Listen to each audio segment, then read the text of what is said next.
Assalamualaikum warahmatullahi wabarakatuh. Waalaikumsalam warahmatullahi wabarakatuh. Selamat pagi anak-anak. Pagi Bu, Bagaimana kabar kalian hari ini? sehat. Alhamdulillah. Sebelum memulai pembelajaran, marilah kita berdoa terlebih dahulu. Silahkan ketua kelas untuk memimpin doa. Siap gerak, berdoa mulai. Selesai. Baik, apakah hari ini ada yang tidak hadir? Tidak Bu. Oke, hadir semua. Anak-anak, hari ini kita akan mempelajari materi permintaan. Ibu harap kalian dapat memperhatikan dengan baik dan berpartisipasi secara aktif sehingga kalian mendapatkan manfaat dari pembelajaran pada pagi hari ini. Anak-anak, sebelumnya Ibu akan bertanya kepada kalian. Apakah di antara kalian ada yang pernah mengamati harga bahan-bahan pokok menjelang Lebaran? Saya pernah Bu. Baik, nah menurut kalian apakah harga bahan-bahan pokok saat menjelang Lebaran itu naik atau turun? Naik. Oke, naik. Nah, kira-kira apa sih yang menyebabkan harga bahan-bahan pokok itu bisa naik saat menjelang Lebaran? Ada yang bisa menjawab? Saya Bu. Ya, silahkan. Menurut saya, kenaikan harga bahan-bahan pokok disebabkan oleh kebutuhan bahan-bahan pokok masyarakat yang meningkat menjelang Lebaran. Nah, karena kebutuhan masyarakat itu meningkat, maka pembelian juga akan meningkat. Nah, karena pembelian meningkat, maka pedagang menjual bahan-bahan pokok dengan harga yang tinggi untuk mendapatkan keuntungan yang lebih besar, Bu. Baik, bagus sekali Hana. Anak-anak, apa yang dikatakan Hana tadi benar adanya.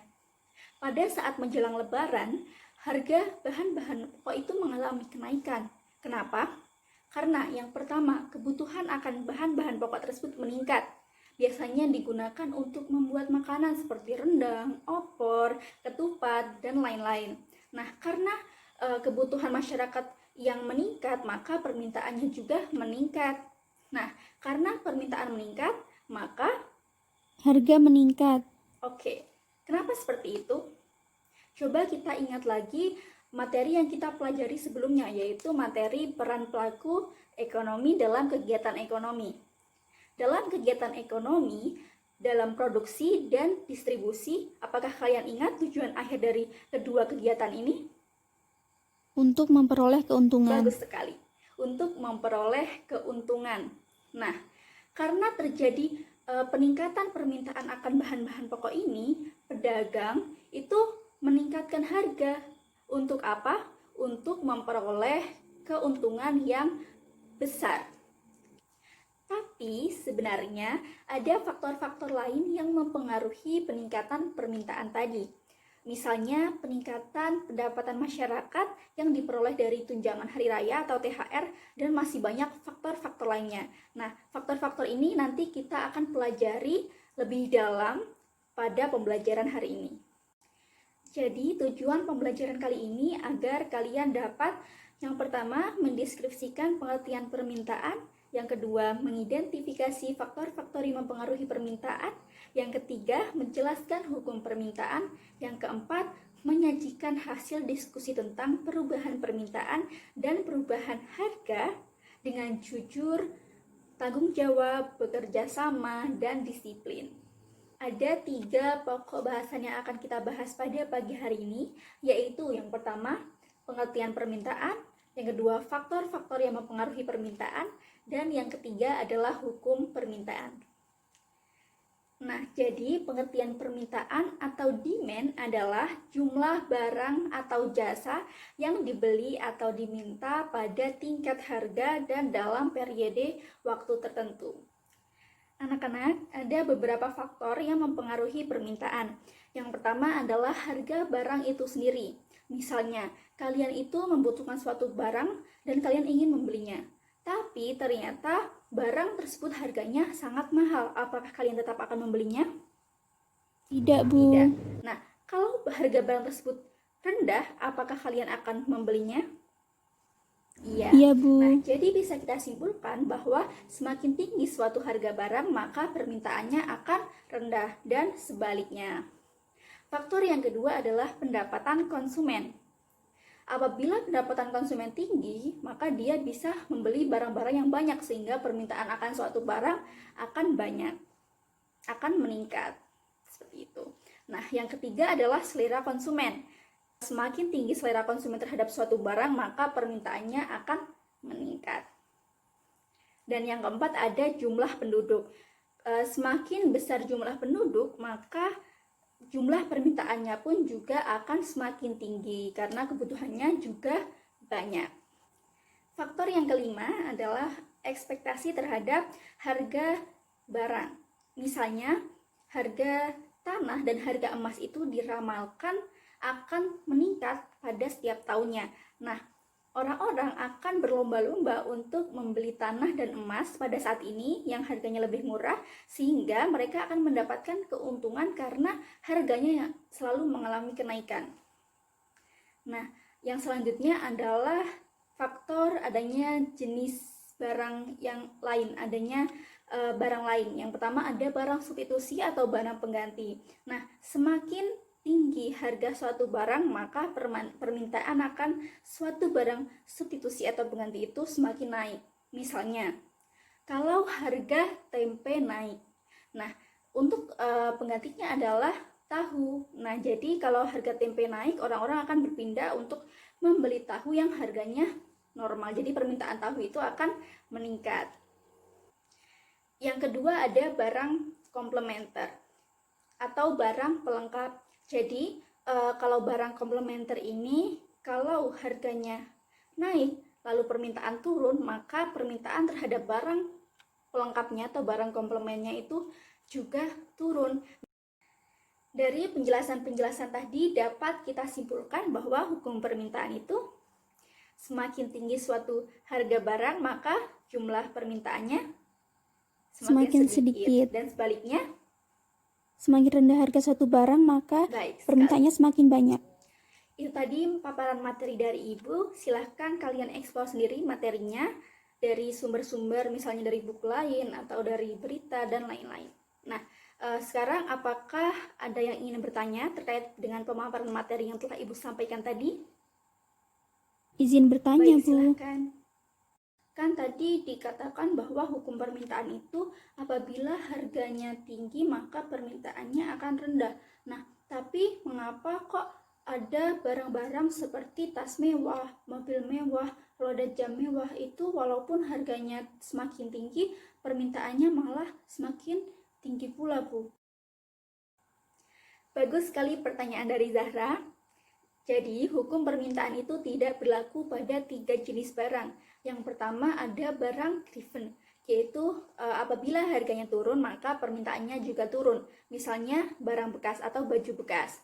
Yang kedua, itu ada barang spekulasi seperti emas, tanah, dan lain-lain yang diramalkan akan meningkat harganya. Jadi, semakin tinggi harga, semakin banyak yang beli.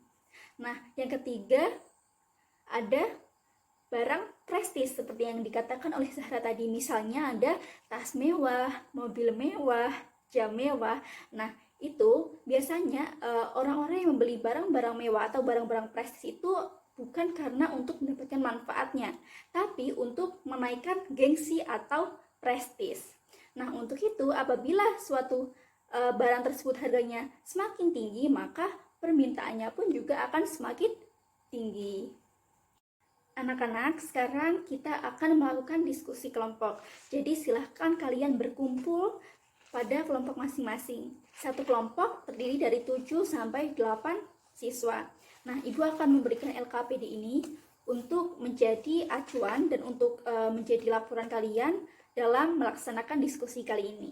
Anak-anak, karena kalian sudah berkelompok, jadi silahkan kalian amati 2 headline berita yang Ibu tayangkan ini.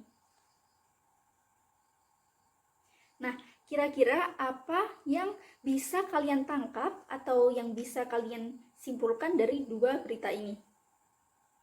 Ada kenaikan dan Bagus penurunan sekali. harga masker. Coba kalian rumuskan masalah yang bisa diambil dari kedua headline berita ini. Bagaimana kondisi permintaan masker pada awal pandemi? Faktor apa saja yang mempengaruhi kenaikan harga masker pada saat pandemi? Apa saja upaya yang dilakukan pemerintah untuk menurunkan harga masker? Faktor apa saja yang mempengaruhi penurunan harga masker? Ya, bagus sekali. Jadi, silahkan untuk masing-masing kelompok membuat rumusan masalah seperti yang tadi contohnya minimal 4 dari kedua headline berita ini. Baik, Bu.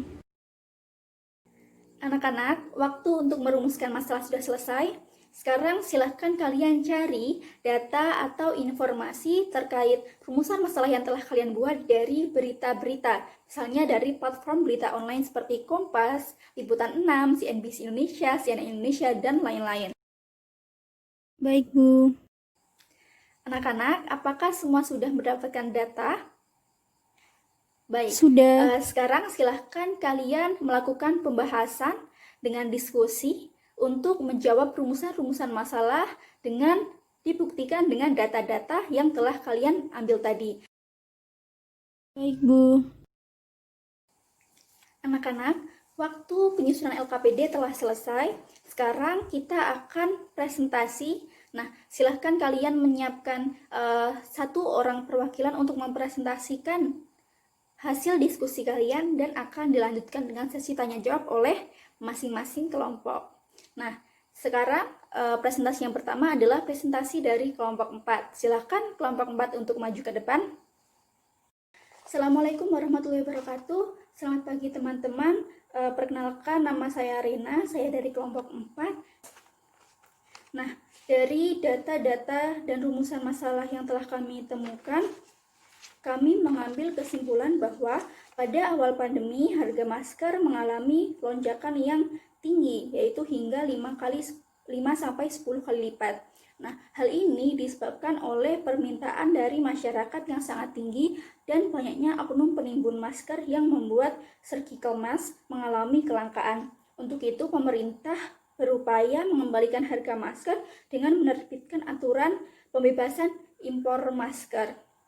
Nah, sehingga karena adanya impor tadi, masker itu tidak langka lagi di Indonesia. Selain itu, penurunan harga masker juga disebabkan oleh adanya barang substitusi atau barang pengganti, yaitu masker kain yang dijual di pasaran dengan harga yang sangat murah, yaitu dari 5.000 sampai 10.000, yang membuat permintaan surgical mask mengalami penurunan dan harga surgical mask juga mengalami penurunan.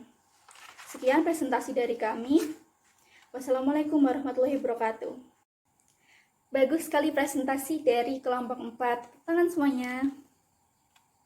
Oke, selanjutnya kita akan masuki ke sesi tanya jawab. Silahkan apabila ada yang ingin bertanya. Izin bertanya. Menurut hukum permintaan kan semakin tinggi harga, maka permintaannya akan semakin sedikit. Tapi kenapa walaupun harga dari surgical mask tadi itu mengalami lonjakan yang sangat tinggi, orang-orang atau masyarakat itu tetap membeli? Terima kasih atas pertanyaannya, Saudari Yuka. Jadi, hal itu dikarenakan oleh kebutuhan masker saat pandemi untuk beraktivitas itu sangat tinggi. Jadi, mau tidak mau, masyarakat itu akan membeli masker walaupun dengan harga yang sangat tinggi.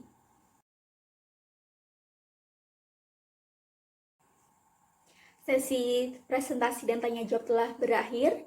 Semua kelompok sudah mempresentasikan hasil diskusinya dengan sangat baik. Juga sudah banyak siswa yang memberikan pertanyaan maupun menanggapi dengan sangat baik. Dan para presentator juga bisa menjawab pertanyaan-pertanyaan dengan sangat baik juga. Mari kita tepuk tangan untuk kita semua.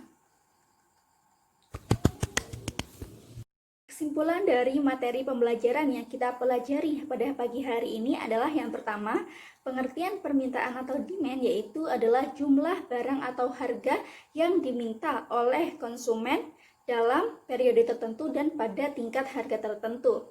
Yang kedua, ada beberapa faktor yang mempengaruhi permintaan, misalnya harga barang itu sendiri, selera konsumen, pendapatan konsumen, harga barang lain, dan masih banyak lagi. Nah, kalau kita tilik dari masalah yang kita diskusikan tadi, maka ada beberapa faktor yang mempengaruhi kenapa harga masker itu mengalami peningkatan lalu mengalami penurunan. Nah, kesimpulan yang ketiga adalah hukum permintaan. Jadi, hukum permintaan itu semakin tinggi harga suatu barang, maka permintaannya akan semakin rendah, dan sebaliknya. Anak-anak, untuk mengevaluasi pemahaman kalian akan materi yang kita pelajari pada pagi hari ini, Ibu akan memberikan tugas berupa soal pilihan ganda yang akan Ibu kirimkan ke ketua kelas. Nanti silahkan kalian kerjakan secara mandiri dengan waktu pengumpulan adalah pertemuan selanjutnya. Jangan lupa untuk mendalami lagi, mempelajari lagi, mengeksplor lagi materi-materi yang telah kita pelajari hari ini, dan jangan lupa untuk mempelajari materi yang kita akan pelajari pada pertemuan selanjutnya, yaitu materi penawaran. Baik, sekian dari Ibu. Terima kasih atas partisipasi aktif kalian semua pada pembelajaran pada pagi hari ini. Terima kasih sekali. Wassalamualaikum warahmatullahi wabarakatuh. Waalaikumsalam warahmatullahi wabarakatuh.